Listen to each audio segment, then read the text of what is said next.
Vamos a continuar en este tercer sermón sobre esa primera lectura que leímos el domingo. Y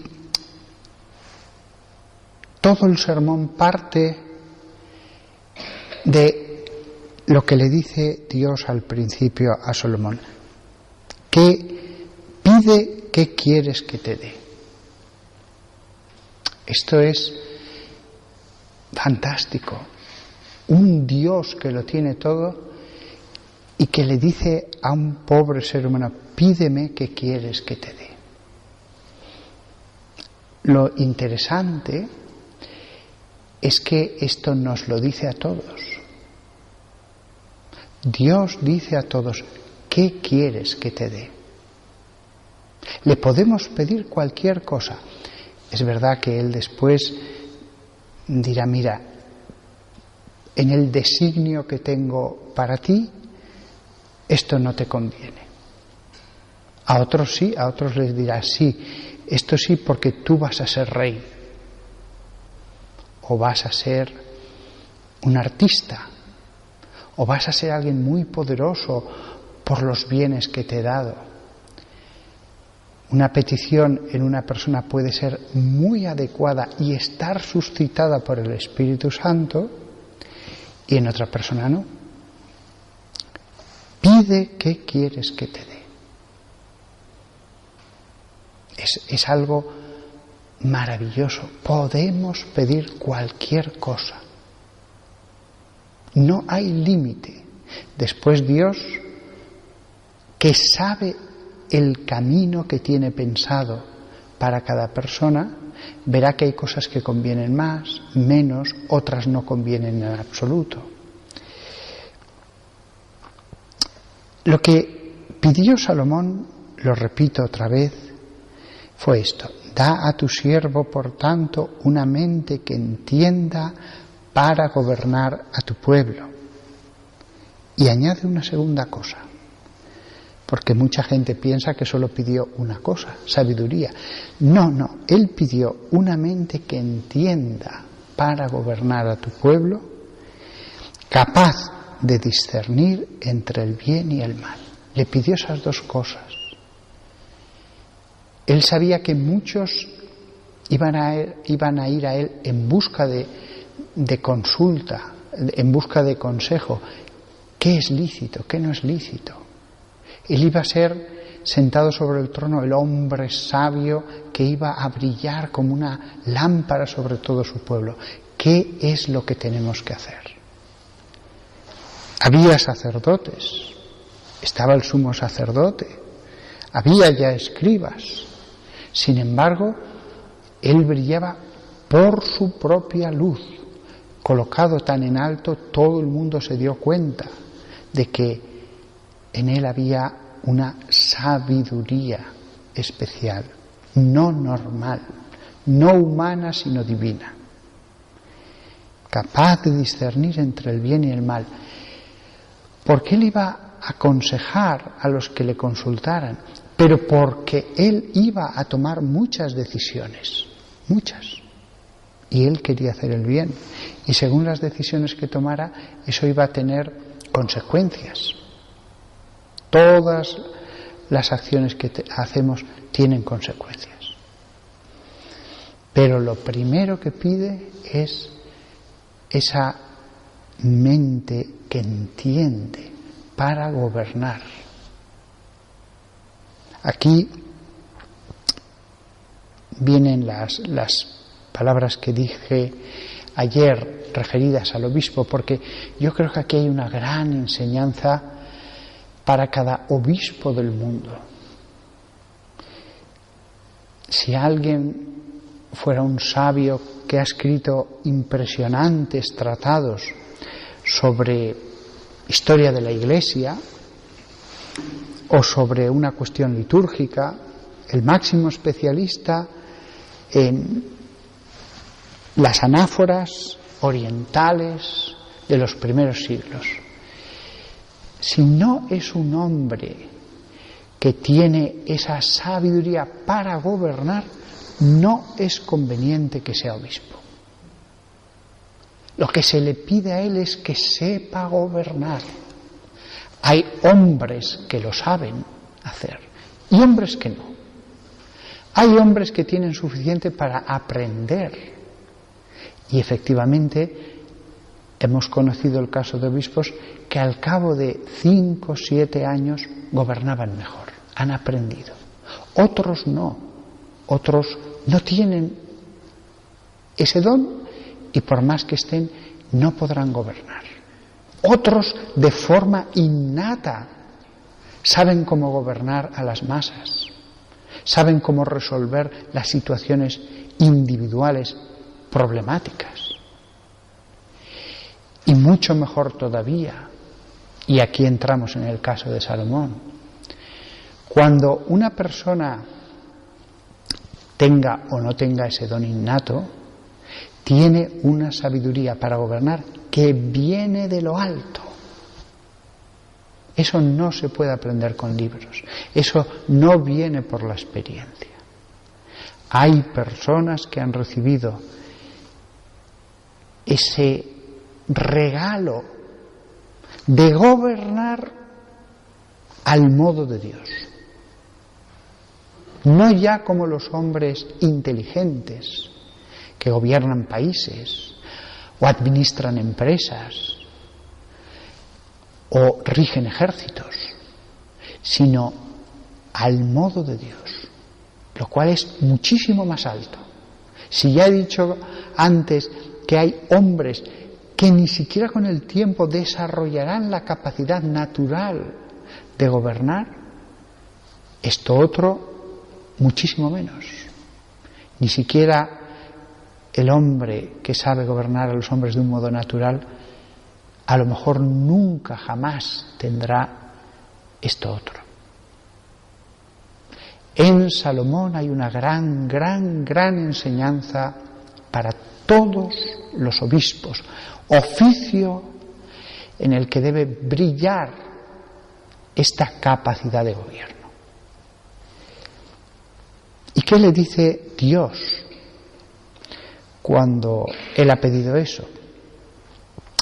Le dice: en verdad que te doy una mente sabia y que discierne,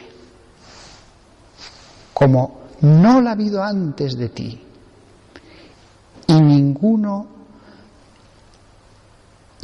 como tú se levantará después de ti. Impresionante que lo diga Dios esto. Por eso Salomón no es uno más. Lo mismo que San Juan Bautista no es un profeta más. Salomón no es un sabio más. Fijaos que le da dos cosas. Siempre hablamos de la sabiduría para resumir, pero dice dos cosas. En verdad te doy una mente sabia y que discierne. Las dos cosas que ha pedido y que son dos elementos distintos.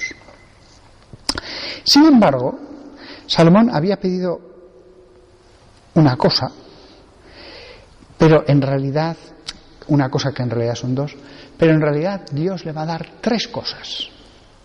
La primera, la que acabo de decir. La segunda, dice, el segundo regalo: te daré también lo que no has pedido, tanto riquezas y honor como ningún otro rey se comparará contigo en todos tus días. No dice hasta el final de la historia, dice en todos tus días. El tercer regalo: y tú sí caminarás en mis caminos, guardando mis decretos y mis mandamientos, como tu padre David anduvo, entonces te alargaré tus días. Este era condicional. Los otros dos regalos eran absolutos. Te doy esto. El tercero es condicional. Si caminas en mis caminos, guardando mis decretos, te alargaré tus días, una larga vida. Las riquezas las podemos entender según el sermón que di de Apocalipsis capítulo 3, cuando le dice Jesús a una de las 7 iglesias: te aconsejo que compres oro refinado. Las riquezas de Salomón fueron materiales, pero leído esto desde ese otro oro del que nos habla Jesús en el Apocalipsis, tenemos que buscar el oro espiritual, el tesoro del alma, el mérito. Ser ricos para la Jerusalén celeste. Y el tercer regalo dice: una larga vida.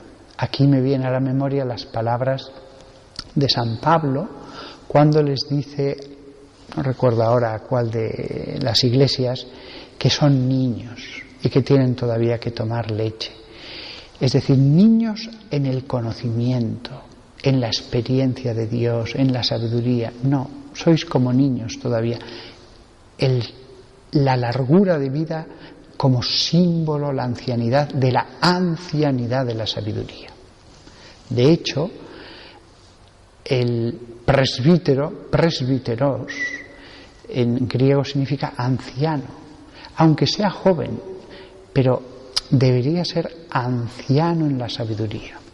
Y como normalmente los sabios solían ser los que ya habían vivido muchos años, por eso se escogía para el sacerdocio en las comunidades a los ancianos. De allí vino el nombre, aunque después se los ordenó jóvenes, pero no así al principio. En cada comunidad se escogía a ancianos sabios para que se encargaran de partir el pan. Como veis, los 3 regalos tienen un simbolismo precioso. Y lo vuelvo a aplicar en el obispo, para que siempre pedimos tanto por el obispo, en cada misa, lo vemos tanto en cada diócesis. Pues los 3 regalos hay que pedirlos para el obispo, para los obispos que son ordenados en el mundo. El primero, sabiduría y capacidad de discernir lo que está bien y lo que está mal, porque a ellos le van a consultar los sacerdotes, los que después van a ayudar a decir lo que es lícito o no en otras comunidades. El oro, el obispo, como conquistador, debería acumular en su alma, por las conquistas de las luchas espirituales, mucho mérito.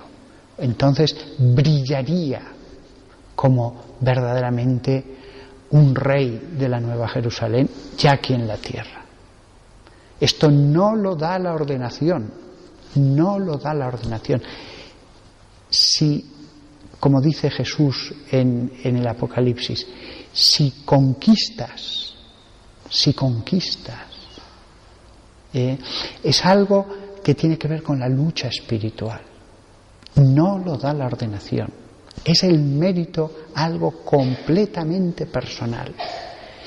Y lo tercero, la largura de vida, la ancianidad, tenga la edad que tenga. Otros ni siquiera con los muchos años logran esa ancianidad de la sabiduría. 3 cosas maravillosas que podemos pedir. Las podríamos conseguir las 3 para nosotros, pero en nosotros poco bien van a hacer a los demás. En el obispo harán mucho bien sobre los sacerdotes y sobre el resto de la gente. El pobre que vive encargado pues de hacer zapatos o de poner la electricidad en las casas, si logra una gran sabiduría, bienaventurado él, pero no va a poder derramar esa sabiduría más que en muy poquita gente alrededor de él. El obispo, su oficio es ese. Por eso oramos por el obispo, pero podemos, después de haber escuchado este diálogo en el sueño de Salomón con Dios, podemos pedirlo con los obispos, para nuestro obispo, y pediremos con más entusiasmo porque pediremos algo concreto. No estaremos pidiendo tan genéricamente. Viendo la riqueza que puede adquirir, pediremos con más ganas. que todos nosotros veamos lo grandioso que es ser colocado en lo alto del candelero y pidamos para aquellos que rigen las iglesias, que rigen a los que rigen las iglesias, que se derrame sobre ellos estos 3 regalos de los que hemos hablado hoy.